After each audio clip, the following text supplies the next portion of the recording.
Okay, welcome back. Let's get the conversation going around China, where the country has just announced the lifting of ban on beef exports from South Africa following a foot and mouth disease outbreak in January. The outbreak resulted in the suspension of beef, wool, and animal skin exports to China. While the ban on wool and animal skin exported was lifted in March, Chinese ambassador to South Africa, Lin Songxian, announced last week that beef exports had also been given the go-ahead. The request of South African side, His Excellency President Xi Jinping of China promised to leave the land as early as possible, to resume the beef import from South Africa. And I'm very happy to say, just less than 1 month after that meeting of our two heads of state, the ban on the beef import from South Africa has been officially lifted, where the OIE did not complete its procedure to resume the status of foot and mouth disease-free zone without vaccination. I think that is very important because the OIE still remain that did not complete the procedure. But China, as a true friend here, we take the lead. It's not easy because China, we have 1.4 billion population. The food security is our #1 concern. But after the study tour of the local situation, we are sure we can lift the ban generally, but of course we made some area waiting for the OIE decision.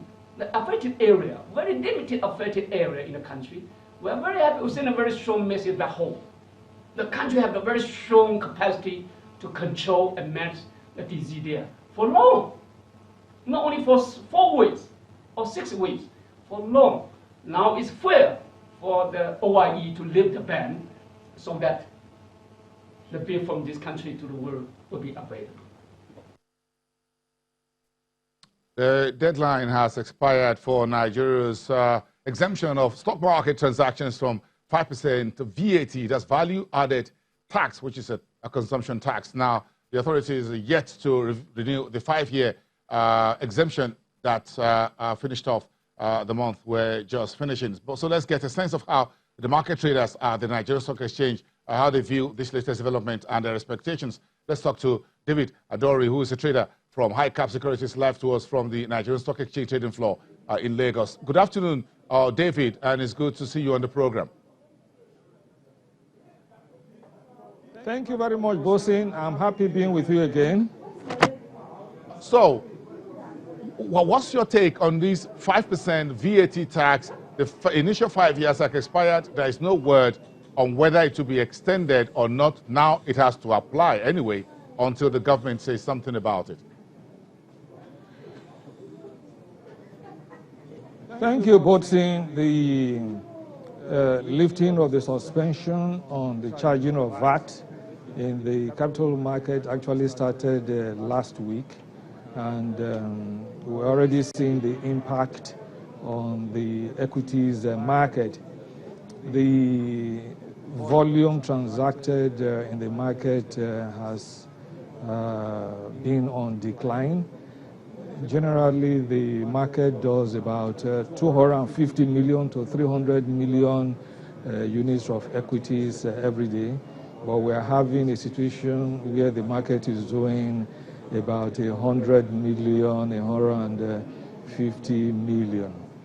And so there is already a negative impact because the cost of transaction has increased in the market, and the market has a little bit become internationally uncompetitive.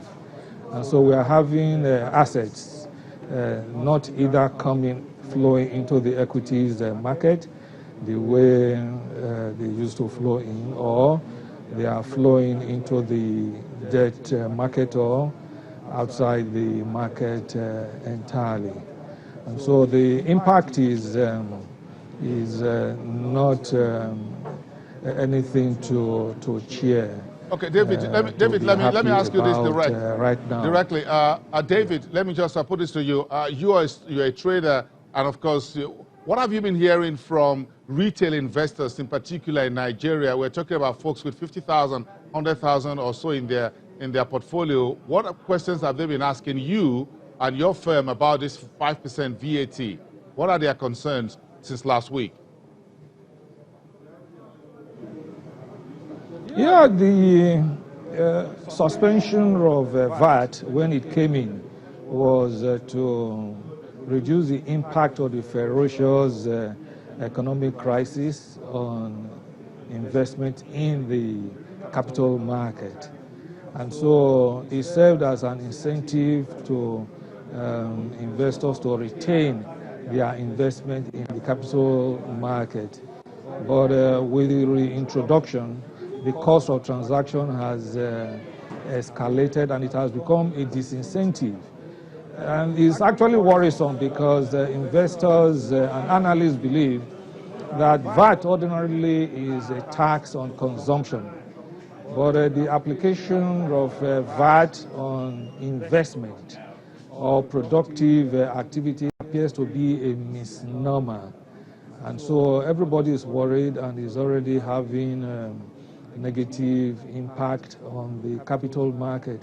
So what the investors are saying, what analysts are saying, is that the federal government of Nigeria should abolish the charging of VAT or any other tax on investment so that assets can flow into the investment space.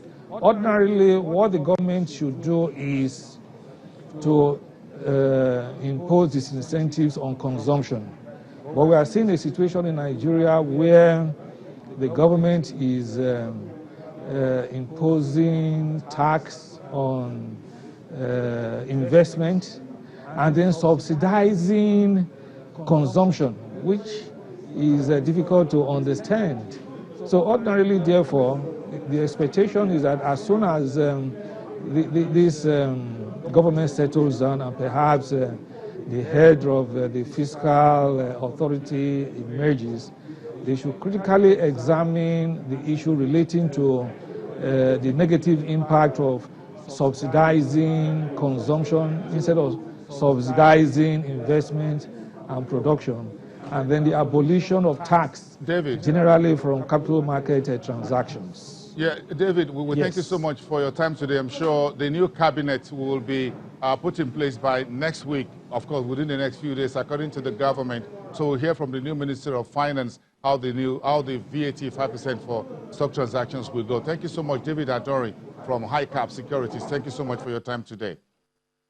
And that's about all we have time for today on your show, Business Incorporated. I'll see you again next time. Have a great day, everyone.